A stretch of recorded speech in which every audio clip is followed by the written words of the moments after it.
If you study film, the film will tell you everything you need to know about the fighter. Just about. I would say 90% of what you need to know. The other 10% are the intangibles. Of course, you don't know how hard, you really don't know how hard he punches. You don't feel all that until you get in the ring. Right. You know how quick he is, you know how tough he is, you really don't know. But other than that, if you watch film, and I can't stand it when these young fighters say they don't watch film. I don't understand. I probably need to put a clinic on to teach these young guys to watch film. They'll always say it's because he's going to fight, he may fight one way on film and then I get in the ring and I have to adjust. Oh my gosh. Fighters have tendencies. They have certain rhythms. If you watch Loma tomorrow, okay? Loma, he does this rock, and then he does this slot change. And he does the slot change often. Oh, so often. He be here, often. Perfect time to shoot your right hand. Anytime you see him move that way like that and getting that and changing that slot, boom, right hand, right down the middle. Linares did it several times in the fight. It's a perfect time to attack. Does Pacquiao make the same move? Pacquiao has a double step. So before he'll bounce, and then he'll do a double step, and then he'll shoot.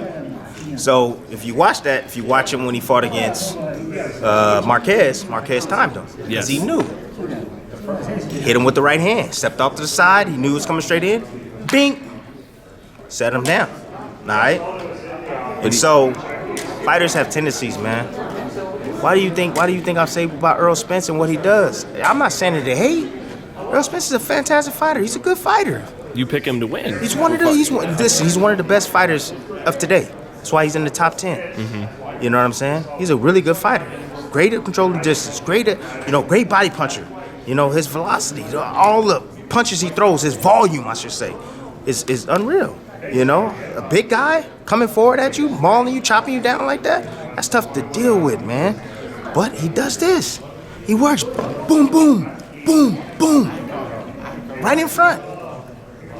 He'll catch the shots, but man, he gonna be throwing on combinations.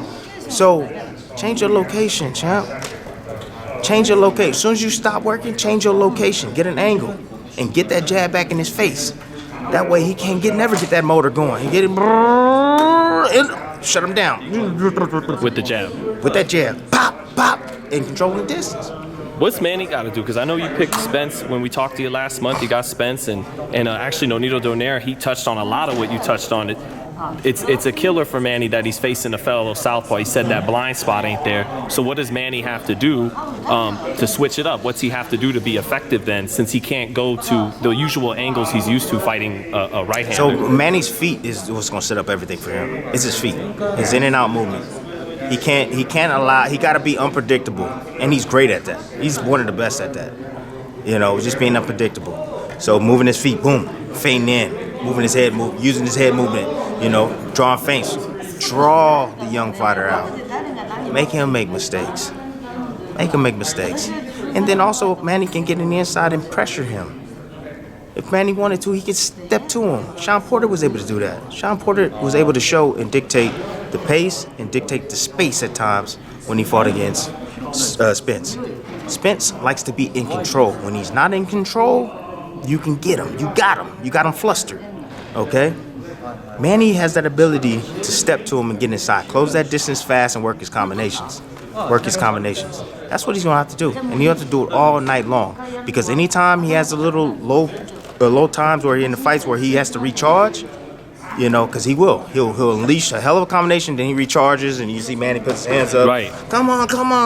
He puts block shots and come on. He does that. Those are the times where Spence is gonna make him pay. He's gonna make him pay. He gonna say, "Oh, okay, little man, you wanna sit right there? All right, bam, bam, bam." That's when Spence is gonna go to work. Man, he gotta be cautious of that. So, old ways, he's an old dog. He has old ways, the way he recovers. I think Spence is smart enough to figure that out. He's gonna see those opportunities. He's gonna take advantage of it. Man, he just needs to make sure that he's not in those situations and keep his behind off the ropes. Fight the fight in the center of the ring. Whoever's gonna win the fight is gonna dominate the center of the ring. Just put it that way. They're going to dominate the center of the ring. Whoever's going to win the fight against him and Errol Spence.